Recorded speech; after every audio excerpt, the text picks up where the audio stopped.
अभी तो अध्यक्ष महोदय मैंने बात शुरू नहीं की है, और जिन लोगों को तकलीफ है और जिनको दुख होना चाहिए उनके बारे में मैं, हालांकि वो बाद में कहना चाहता था महाकुंभ के बारे में, लेकिन अध्यक्ष महोदय क्योंकि बहुत सारे माननीय सदस्य ये सुन नहीं सकते हैं, इसलिए मैं बात वहीं से शुरू करता हूं। आप देश के परम अभिभावक होने के नाते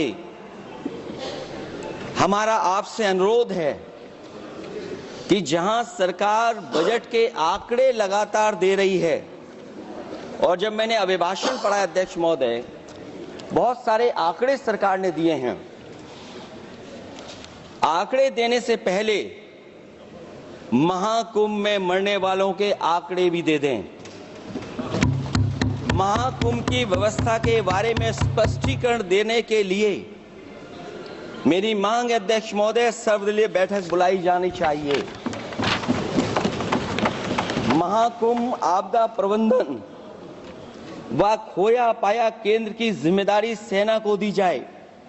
महाकुंभ हादसे के शिकार लोगों की मृत्यु, घायलों का इलाज, दवाइयों, डॉक्टर, भोजन पानी, परिवहन की उपलब्धता का आंकड़ा संसद में पेश किया जाए। महाकुंभ हादसे के लिए जिम्मेदार लोगों पर, महाकुंभ हादसे के लिए जिम्मेदार लोगों पर घोर दंडात्मक कार्रवाई हो। जिन्होंने सच पाया है उनको दंडित किया जाए।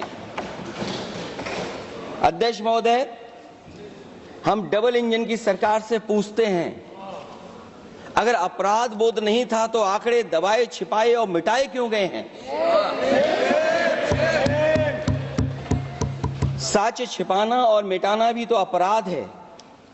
इसका दंड कौन भुगतेगा अध्यक्ष महोदय? जहां इंतजाम होना चाहिए था वहां प्रचार हो रहा था। एक धार्मिक समागम में डबल इंजन का राजनीतिक प्रचार अशोभनीय है, निंदनीय है। इतने बड़े हादसे के बाद कम से कम अब तो वो होर्डिंग उतरवा देना चाहिए। अध्यक्ष महोदय, महाकुंभ की जो तैयारी हुई, जो हम लोगों ने जाना वहां पर, महाकुंभ न केवल 144 साल के लिए ये कहा गया, बल्कि ये भी कहा गया कि पहली बार धरती पर इस तरह का डिजिटल और जो आधुनिक चीजें हैं, टेक्नोलॉजी, उसका इस्तेमाल कर करके महाकुंभ होने जा रहा है। सीसीटीवी, ड्रोन, लाइव स्ट्रीमिंग के आधार पर जिनका दावा था कि वो डिजिटल कुंभ करा रहे हैं, वो मृतकों की डिजिट नहीं दे पा रहे हैं।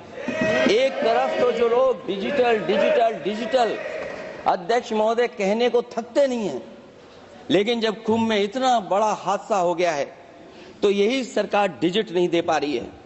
हमारे अपने लोग मारे गए हैं, जिसमें परिवार का हर रिश्ता दिवंगत हुआ है। किसी की माता, किसी के पिता, किसी की बहू, किसी की बेटी, किसी का भाई बहन, चाचा चाची, बच्चों के आंकड़े तो अभी तक नदारद हैं। खोया पाया केंद्र ही लोगों को तो नहीं मिल रहा है। जो खोया पाया केंद्र था उसको भी लोग पा नहीं पा रहे, ढूंढ नहीं पा रहे। अध्यक्ष महोदय, कुंभ कोई पहली बार नहीं हो रहा है। कुंभ का आयोजन सदियों से होता आया है। हमारे पौराणिक और हमारे इतिहास के दस्तावेज ये बताते हैं कि समय समय पे जो भी सरकारें नहीं होंगी, जिसका भी राज रहा होगा अध्यक्ष महोदय, उसने महाकुंभ या इस तरह के कुंभ का आयोजन किया है। एक तरफ तो वो कि जो 144 साल बाद महाकुंभ होने जा रहा है, उसका इतना प्रचार किया, और मैंने तो कई टीवी इंटरव्यूज में, कई समाचार चैनलों पर ये बात सुनने में आई और सुनते रहे हम लोग कि सरकार ने 100 करोड़ लोगों के आने का इंतजाम किया है। और अगर 100 करोड़, अध्यक्ष महोदय, अगर ये बात गलत है तो मैं रिजाइन आपको देना चाहता हूं। अगर अध्यक्ष महोदय, ये माननीय सदस्य लोग अगर ये नहीं सुन पा रहे हैं तो मैं इनको एक एक को, आप नहीं गए स्नान करने, आप स्नान करने नहीं गए, इसीलिए इस तरह की भाषा का इस्तेमाल कर रहे हैं। अध्यक्ष महोदय, ये कहा गया कि 144 वर्ष के बाद ये हो रहा है। जहां तक मेरी समझ और जानकारी कहती है, जो एस्ट्रोनॉमी और एस्ट्रो चीजों को समझते होंगे वो ये स्वीकार करते होंगे, जो भी कुंभ होता होगा वो 144 वर्ष के बाद ही होता होगा। लेकिन ये कहा गया कि नक्षत्र ऐसे हैं, तो मैं अध्यक्ष महोदय सरकार से कहना चाहता हूं कि सतयुग से लेकर के कलयुग तक ये सनातन परंपरा रही है कि संत महात्मा साधु समाज मुहूर्त के हिसाब से शाही स्नान करते हैं। उसमें नक्षत्रों के हिसाब से जो सहयोग बनता है वही शाही स्नान का मुहूर्त होता है। लेकिन भाजपा के राज में ये सनातन परंपरा टूट गई। पहले सरकार ने संत समाज को शाही स्नान रद्द करने का आदेश दिया, जिससे अनादिकाल की सनातन परंपरा टूटी। और फिर जब देश भर में ये बात उठी तो उन्होंने हादसे को छिपाकर फिर से आदेश दिया कि अखाड़े शाही स्नान करने जाएं।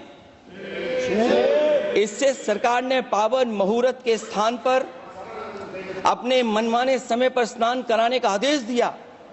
बात उस दिन या तिथि की नहीं होती है, बल्कि निश्चित मुहूर्त काल की होती है। ये सनातन परंपरा तोड़कर इन लोगों ने अच्छा नहीं किया। और ये क्या परंपरा टूटी है कि नहीं टूटी है, मैं समझता हूं अध्यक्ष महोदय मुझसे बेहतर सामने वाले ज्यादा जानते होंगे इसके बारे में। और जो लोग अध्यक्ष महोदय, जो हम लोगों ने देखा वहां पर लोग पुण्य कमाने आए थे और अपनों के शव लेकर के गए हैं। चमत्कारी करिश्मा तो ये हुआ है, श्रद्धालुओं के शव मिल गए थे, पर सरकार स्नान करने वाले मरने वालों की बात स्वीकार नहीं कर रही थी।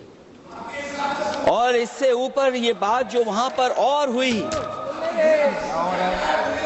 अध्यक्ष महोदय, जब ये जानकारी हो गई कि कुछ लोगों की जान चली गई, लाशें हैं जो मोर्चरी में पड़ी हैं, अस्पताल में पड़ी हैं, उसके बाद सोचिए सरकार क्या कर रही है। अपने सरकारी हेलीकॉप्टर में फूल भर करके फूलों को डालने का काम किया। सोचिए ये हमारी कहां की सनातनी परंपरा है। मैं जानना चाहूंगा सदन के माध्यम से हमारे माननीय सदस्य बताएं कि जहां लाशें पड़ी रही हों, न जाने कितनी चप्पलें पड़ी थीं, न जाने कितने कपड़े पड़े थे, महिलाओं की साड़ियां थी, कपड़े थे, लेकिन उनको कैसे उठाया गया? उन सबको उठाया गया जेसीबी मशीन से, ट्रैक्टर की ट्रॉली से। उनसे उठा करके कहां फेंका कोई नहीं जानता, लेकिन जब उनको लगा कि वहां से बदबू आ रही है तो यही सरकार के लोग छिपाने लगे हैं। यही आपका महाकुंभ का आयोजन था। और हर बात को छिपाने के लिए न केवल ये लोग मीडिया का सहारा ले रहे हैं, मीडिया का सहारा लेते लेते सुनने में आया है कुछ दबाव और कुछ स्वीटनर भी दिए जा रहे हैं जिससे उनकी खबरें बाहर ना आ जाएं। और अगर अध्यक्ष मोदी ये बात सब गलत है मेरी, अगर ये बात सब गलत मैं कह रहा हूं, तो अभी तो नेता सदन को अभी भाषण देना है। और मैं ये बात और कहना चाहता हूं, आप अपनी तरफ से जानकारी कर लीजिएगा। हमारे उत्तर प्रदेश के मुख्यमंत्री जी ने शोक नहीं प्रकट किया था। जब देश की राष्ट्रपति और प्रधानमंत्री जी ने शोक प्रकट किया, उसके बाद 17 घंटे बाद सरकार ने स्वीकार किया। अध्यक्ष मोदी, ये वो लोग हैं जो आज भी कोई सच्चाई स्वीकार नहीं कर सकते। इनका रास्ता क्या है मैं नहीं जानता हूं, कहां ले जाना चाहते हैं।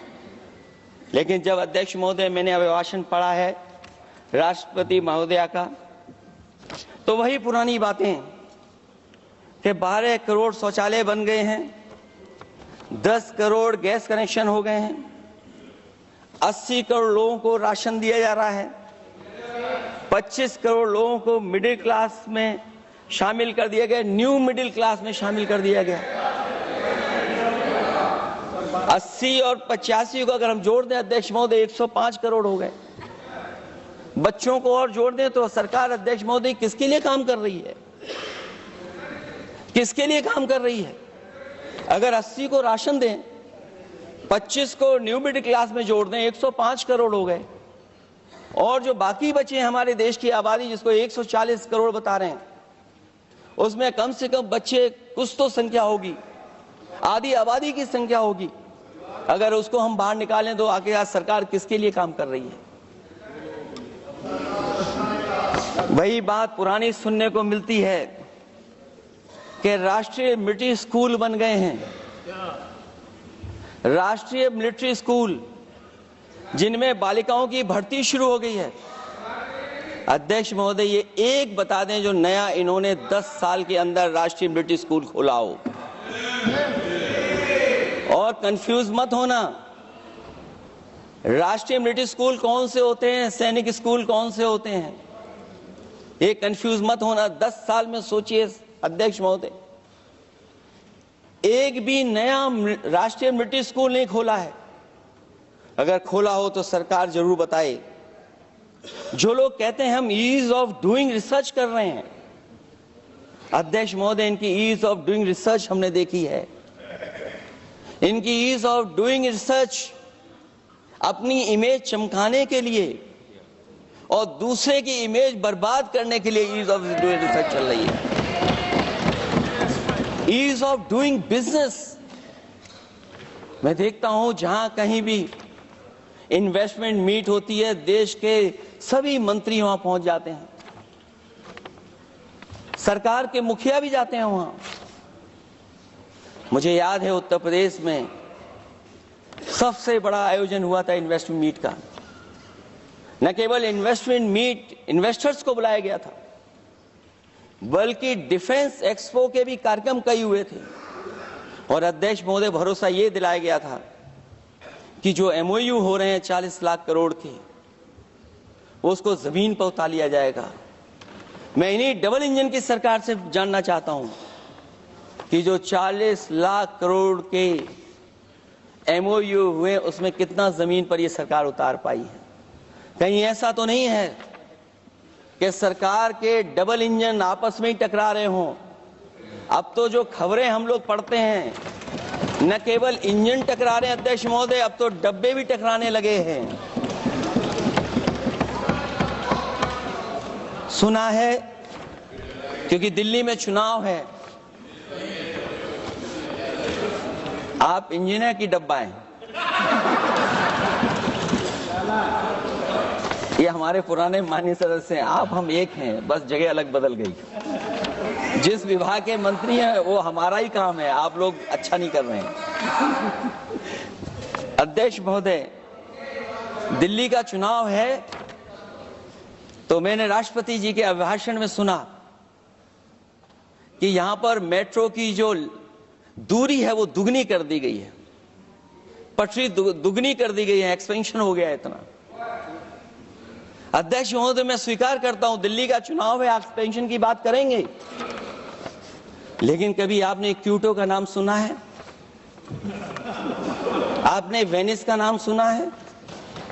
मैं अध्यक्ष महोदय आपके माध्यम से, जिसको क्यूटो बनाने के लिए सपना देखा गया था, 10 साल पूरे हो गए हैं, अभी तक वहां पर मेट्रो की शुरुआत नहीं कर पाए हैं। और अध्यक्ष महोदय, मैं ये बात इसलिए कह रहा हूं, अध्यक्ष महोदय मैं इसलिए बात कह रहा हूं कि जिस समय समाजवादी सरकार थी, जितनी भी मेट्रो आज यूपी में चल रही हैं, सब की सब समाजवादियों की देन है, एक भी आपकी देन नहीं है। और इस समय पर मैं याद करना चाहता हूं, उस समय देश के प्रधानमंत्री मनमोहन सिंह जी को जब मैं पहली बार मुख्यमंत्री बनकर के उनसे मिलने गया था, मैं बहुत सारे उनके काम उत्तर प्रदेश के लेकर के गया था। आज वो हमारे बीच नहीं है, लेकिन कम से कम उन्हें इसी बात से याद कर रहे हैं, जो जो मैंने काम उस समय दिए थे, एक एक काम उस समय के प्रधानमंत्री जी ने मेरा पूरा कर करके, और उसका परिणाम ये हुआ है अध्यक्ष महोदय, और उसका परिणाम ये हुआ है कि आज उत्तर प्रदेश में जितनी भी मेट्रो चल रही है, चाहे वो लखनऊ की हो, कानपुर की हो, आगरा की हो, नोएडा की हो, ग्रेटर नोएडा को जोड़ रही हो, दिल्ली को जोड़ रही हो। और अध्यक्ष महोदय, जिस समय उद्घाटन हुआ था दिल्ली से नोएडा को जोड़ने वाली मेट्रो का, उस समय देश के प्रधानमंत्री एक विदेश के बहुत बड़े उनके साथ बैठ करके गए थे उद्घाटन करने। वो अगर किसी ने काम किया था पूरा, तो नोएडा अथॉरिटी और समाजवादी सरकार ने, उसमें आपकी देन कोई नहीं थी। ये बात मैं मेट्रो की इसलिए कर रहा हूं कि जो लोग दिल्ली में मेट्रो बना रहे हैं, वो बनारस में मेट्रो क्यों नहीं बना पा रहे हैं। और दिल्ली का विकास अपने आप हो जाएगा, बस ये जो भारतीय जनता पार्टी की दिल्ली वाली सरकार है, वो हस्तक्षेप करना बंद कर दे।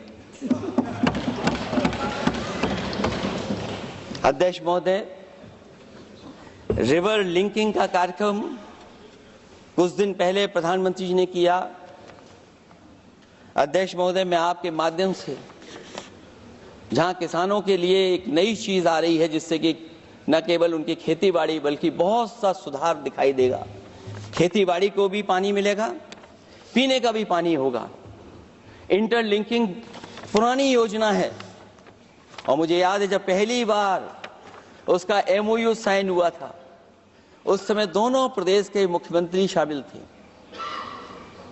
लेकिन जब उद्घाटन हुआ है तो दोनों के प्रदेश के मुख्यमंत्री वहां से गायब थे। और वो कारण अगर जानना चाहोगे तो वो कारण भी बता दूंगा अगर आप कहोगे तो। जहां इंटरलिंकिंग हो रही रिवर की, ये अच्छी योजना है। 40,000 करोड़ रुपए आप खर्च करने जा रहे हैं। लाखों लाख जमीन उत्तर प्रदेश और मध्य प्रदेश की सिंचाई के लिए शामिल हो जाएगी, लोगों को पीने का पानी मिलेगा। लेकिन जिनकी जमीन जाएगी, उन किसानों को, गरीबों को क्या सरकार मदद कर रही है? लैंड एक्विजिशन मैंने भी की एक समय पर, और मुझे याद है अध्यक्ष महोदय, जब मैंने लैंड एक्विजिशन किया था, उसमें भारत का ये लैंड एक्विजिशन एक्ट नहीं आया था। मैंने किसानों से बातचीत की थी और किसानों से समझाया कि योजना से, परियोजना से क्या लाभ होने जा रहा है। वहां के किसान तैयार हो गए, और उसका परिणाम यह था कि 21 महीने में देश का सबसे बेहतरीन एक्सप्रेसवे और जमीन एक्वायर कर करके हम लोगों ने बना करके दिखा दिया। और जब उद्घाटन हुआ था तो उसमें भारतीय वायुसेना के विमान सुकोई और मिराज को उतार करके हम लोगों ने उद्घाटन किया था उसका। ये बात मैं इसलिए बता रहा हूं, जिस हाईवे पर देश के प्रधानमंत्री उतरे थे और उद्घाटन के बाद प्रधानमंत्री जी के पीछे पीछे कोई चल करके आया था, वो हाईवे भी अगर किसी ने डिजाइन किया था तो समाजवादी सरकार का डिजाइन था, वो भारतीय जनता पार्टी का डिजाइन नहीं था। और अगर इनका डिजाइन होता तो उत्तर प्रदेश में कोई नया हाईवे ऐसा बना करके दिखाएं जिससे हवाई जहाज उतर जाए। नहीं तो मैं मानूंगा कि आप जो कह रहे हैं कि आधुनिक इंफ्रास्ट्रक्चर बनाना चाहते हैं, आपकी परिभाषा क्या है आधुनिक इंफ्रास्ट्रक्चर की? और ये बात में जो इतनी घुमा फिरा के कह रहा हूं, वो बात में लौट करके उसी पे जा रहा हूं अध्यक्ष महोदय। अगर 40,000 करोड़ की योजना बनी है रिवर इंटरलिंकिंग की, तो जिन किसानों की, जिन गरीबों की जमीन जा रही है, उन किसानों को आप सही तरीके से मुआवजा, मदद उनकी क्यों नहीं कर रहे हो आप? अध्यक्ष महोदय, मैं इस अभिभाषण के माध्यम से जब सदन में जवाब आए तो उन किसानों की मदद होनी चाहिए। वो किसानों के पास कुछ नहीं है। उसके बाद आपका जो पैकेज है, आपका पैकेज पता नहीं क्यों कंजूस बनाता है कोई, आपका पैकेज कंजूस बनाता है कोई। कम से कम आपका दिल बड़ा होना चाहिए, और इतना बड़ा दिल हो कि किसान खुशहाली के रास्ते बजाए। आपने किसानों की आय दोगुनी नहीं की, आप आय दोगुनी नहीं कर पाए हैं। कम से कम उन्हें वो मदद करने का काम करें। इसमें अध्यक्ष महोदय, मैं राष्ट्रपति जी के अभिभाषण पर पढ़ रहा था कि सोलर को लेकर के और रूफटॉप सोलर एनर्जी को स्कीम को लेकर के बहुत बड़ी योजना और कई हजार करोड़ रुपए सरकार खर्च कर रही है। मुझे याद है जब देश के राष्ट्रपति कलाम साहब थे, उन्होंने एक प्रेजेंटेशन किया था सरकार के सामने, और प्रेजेंटेशन के बाद मैंने उनसे निवेदन किया कि अगर ये योजना मैं कर दूं तो आप क्या उद्घाटन करने आएंगे। उन्होंने कहा कि अगर ये आप कार्य योजना लागू कर देंगे तो उद्घाटन करने भी मैं आऊंगा। अध्यक्ष महोदय, उस दिन आंधी तूफान था, टेंट बिल्कुल उड़ गया था, इतना शायद पानी और बिजली का चमकना इतना था कि मैंने खुद रिक्वेस्ट की थी उनसे कि आप मत आइए, फिर कभी हम लोग कार्यक्रम कर लेंगे। लेकिन वो कार्यक्रम में आए, उन्होंने उद्घाटन किया। और अध्यक्ष महोदय, जो लोग कह रहे हैं 40,000 करोड़ की रूफटॉप स्कीम लाए सोलर की, जो मिनी ग्रिड बना करके पूरे के पूरे गांव को हम लोगों ने फ्री बिजली दी थी, फ्री बिजली उनको मिलती थी 24 घंटे, उनकी चक्की चलती थी, उनका सिंचाई का पानी का इंतजाम होता था। जब तक समाजवादी सरकार रही तब तक वो योजना चलती रही, और जैसे ही समाजवादी सरकार गई, इन्हीं के लोगों ने उसका मेंटेनेंस रोक दिया। न केवल उस गांव का जिसका राष्ट्रपति रहे उन्होंने उद्घाटन किया, बल्कि और जितनी भी सोलर की स्कीम चल रही थी, लोहिया आवास में जहां सोलर स्कीम के माध्यम से हम लोग गरीब को सोलर पैनल के माध्यम से उनको बिजली दे रहे थे, फ्री बिजली, उन सब योजनाओं को इन्होंने बंद करने का काम किया है। सोचिए, ये वो लोग हैं जो इंफ्रास्ट्रक्चर बनाना चाहते हैं। अध्यक्ष महोदय, चीन के सवाल को लेकर के कांग्रेस पार्टी के भी कुछ विचार हैं, हमारे भारतीय जनता पार्टी के लोगों के भी विचार हैं। सच्चाई ये सदन और ये देश भी जानता है, एक समय पर हम लोगों ने बहुत लाखों लाख किलोमीटर की जमीन, लाखों लाख एकड़ की जमीन हम लोगों ने खोई, और अब उसी रास्ते पर भारतीय जनता पार्टी चल रही है। अध्यक्ष महोदय, सवाल यह है, जमीन खोने के साथ साथ भारतीय जनता पार्टी स्वीकार नहीं कर रही है कि जमीन चीन ने कब्जा की है। और ये बात अगर हम लोग कह रहे हैं तो जो अखबारों में खबरें निकलती हैं, टीवी पे कभी कभी खबरें आती हैं, अध्यक्ष महोदय सरकार को कहिए कि ऐसे चैनल, ऐसे अखबारों पे FIR लिखा कर उन्हें जेल भेज दो। क्योंकि कुंभ की जो खबर चलाना चाहते थे, कुंभ की जो खबर देना चाहते थे, उन कुछ साथियों पे आपने FIR लिखा दी है।